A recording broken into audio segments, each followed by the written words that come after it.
Sadanu opidio. Jawar opidio. Abiy opidio. Agese gurbatti rasta opidio. Miti. Ugamiti. Yeroonaan mataan narraa damee saamooraan narratti taphataa ture. Afaanitti na fincaa ture. Jarri kun ijoollee achitti barataan turre. Mana barumsaa turre jarri. Dhugaadha moo dhugaa miti. Dhageessa. Ilaamee Rabbiif Rasuulaaf jedhaati. Dhugaa jirtu ragaa ba'a. Ijoollee abbaan duulaa guddiseedha. Hundi isaaniyyuu sadanuu opiidiyoo. Abaa'oo miti. Abaa'oon eega baheetti dhalatan ijoolleen kun. Sadanuu. Umuriin jaraas walgita. Dhageesse. Garuu namni hundinuu nurratti mi'aawu barbaada. Ani sitti mi'aawu. Ilaamee jara keenya. Soogiddarra mi'aawu. Dhugaarra mi'aawu hin jiru. Dhugaa Rabbii yoo ta'e ijoolleen sadanuu opiidiyoo. Miti. Ani hin jiru gaafa abbaan duulaa gaafa argitee jarri Maqaleetti wannaan abbaan duulaa opiidiyoon heebbifamte an achi dura naa baa'oo ta'e. Achi dura akka ta'u akka jechuun nama jila qabsaa'otaa irratti argameedha. Ijoollees ta'u jila qabsaa'otaa irratti 1988 akka addunyaatti. So nu booda kan abbaan duulaa ijaaramani. Abbaan duulaa ijaaramanii abaa'oo ajjeesuudhaaf jechuun Tigireetu ijaarratte rakkoon qabu. Abbaan barbaade haa ijaaru. Garuu ijoollee Oromooti. So haga yoonaa arrabsaa turre abbaa duulaa. Minaasee Habte Goorgis faa jenne. Isas diimaan natti leencoo faa diimaa faa natti be. Minaasee Walda Goorgis ta'u kan hin beeku. Rabbiin argaan hin beeku. Jechuun jarri wal beekudha. An hin beeku. Maraaraan maal akka ta'e an hin beeku. Rabbiin argaan hin beeku. Maraaraan akka Wallagga jibbu an hin beeku. Jaran natti hime. Maraaraan Wallaggan jaallatu. Kanaaf paartii shawaatti dhaabbate. Jarannatti dhugaa Rabbii waan tokko hin beeku. Rabbiin argaa hin beeku. So abbaa biyya abbaa joobir akka qabsoo Oromoo keessa jiran jarannatti hin beeku. Wal hin beeknu. Ani kophaa kooti kan Wallaggatti dhaqee abaa'otti dabalame. Hin beeku. Seenaa jiraas hin beeku. Seenaa kooyyuu hin beeku. Oromoo akkan ta'eyyuu hin beeku. Calluma jedheeti. Calluma jedhee akka Oromoon jiraatu calluma jedhee nama jiraatu ture. Dhageesse ati eenyunni jiranii na gaafatanii. Waraana Haaromsosoo keessaati Jibriil jedhan. Inni Suudaan afaan Suudaanii beeka.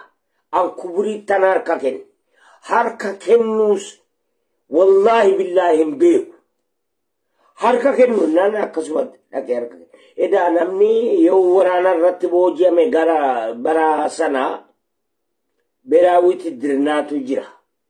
Eertiraa yoo dhaqe namni harka kennataa isa jedhaniin dhaga'een. Namummaan karaa deemu hundi harka kennaa hin beeku.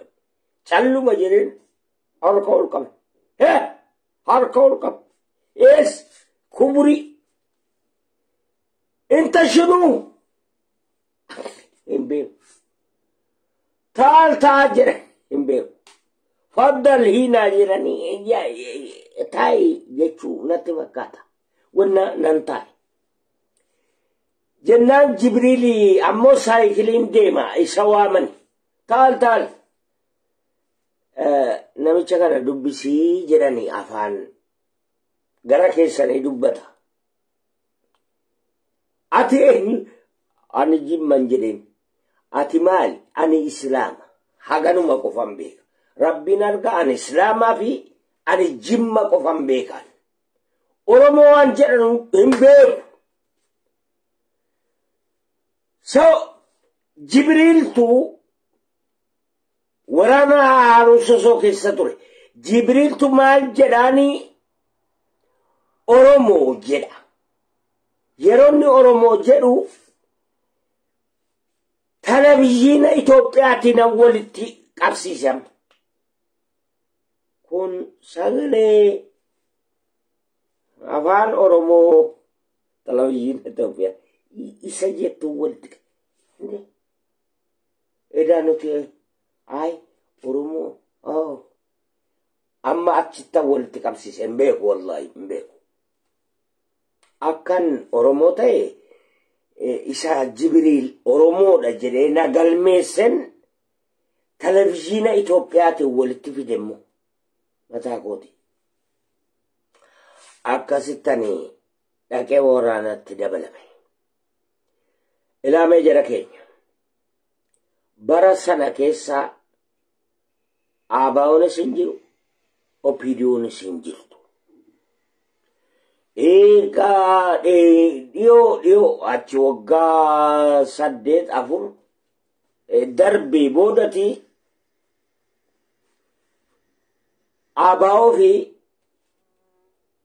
ABO fi Eertiraan tokko ta'aniiti Tigree dura dhaabbachuu jalqaban yaadaan. Tigreeni nuti paartii Tigraay isinis paartii Eertiraati isaan kunis paartii ABO'ti kan Oromooti. Garuu biyyattii sana keessa saba hedduu jira. So saba sanaaf immoo maaliif waan tokko hin uumne jette amma Tigreen. Adda bilisummaa Oromoo hin arrabsaniyyuu hin arrabsan hin tuffatan kaayyoo keenya jijjiirraa nuti sabaaf sablammii jennee kaayyoo keenya jijjiirraa Tigreen immoo yeruma sanayyuu nama qopheeffatte qabdi booji'amaa hunda walitti qabaa jirti ABO'dhaan takke tarakkee gidduutti dhaabuudhaaf isin immoo waa qopheeffatte dhugaa rabbiiti sabaaf sablammii Oromoon takka maqaadha hin beeku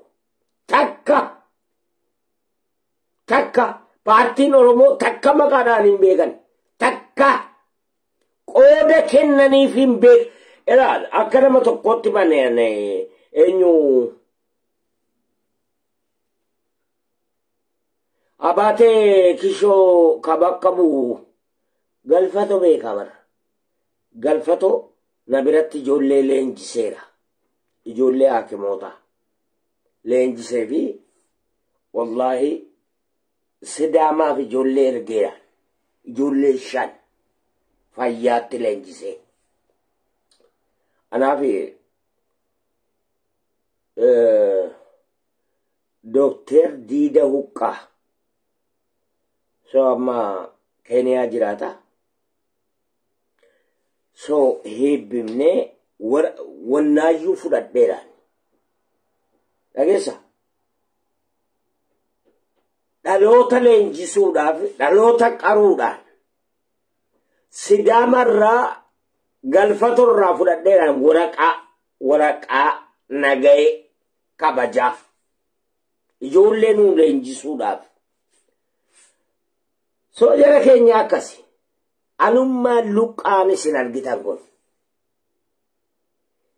akka saba tokkotti saba sanaaf waa gumaachee saba sanarraa nama argitee waraqaa fudhate. Dhageesse eenyu kana argata eenyu nuun argatu bar.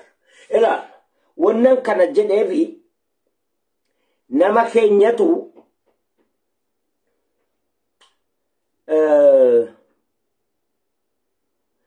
Jawaari akka ergama rabbitti fudhatu.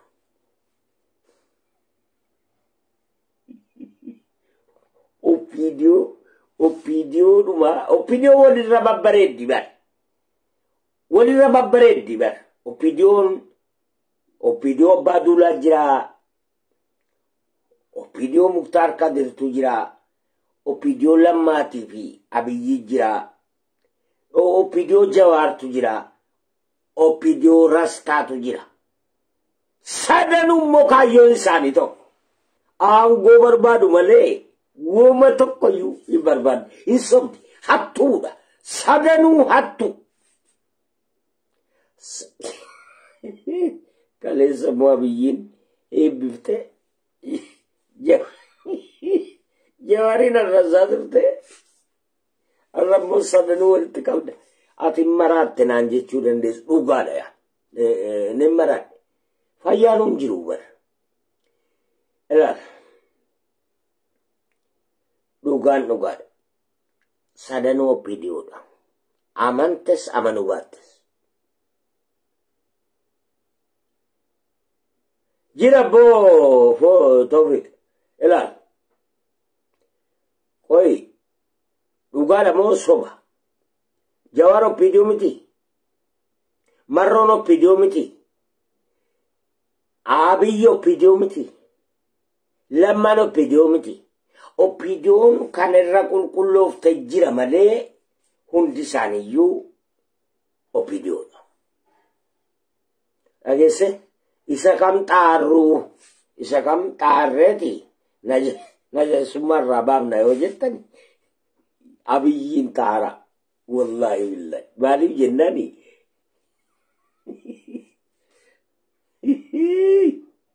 Ilaal. Waa tokkorra waajibbitee fudhatta. Dhaggeeffadhaa dhugaa Rabbii akka kootti namni opidiyoo jibbu hin turre. Garummoo gaafasis opidiyoo akka arrabsan tasuma nama mormaa turedha. 92 irraa qabe gaafa argite addi bilisummaa Oromoo miidiyaa irratti ba'ee maraaraa arrabsee salphise irraa qabeen adda bilisummaa Oromoo mormuu jalqabe. Dhageessa maraaraa sagaleen bilisummaa Oromoo gadi fuutee arrabsite. Mendelo maal waldiquun maal wal salphisuun dhufeen kumsaa gadaatii fi Abdii Raggaasaa wallahi nama booksiidhaan dhaa'uudhaaf itti dhufe ana akkamitti nama xiqqeessitu sin Saabaa'oon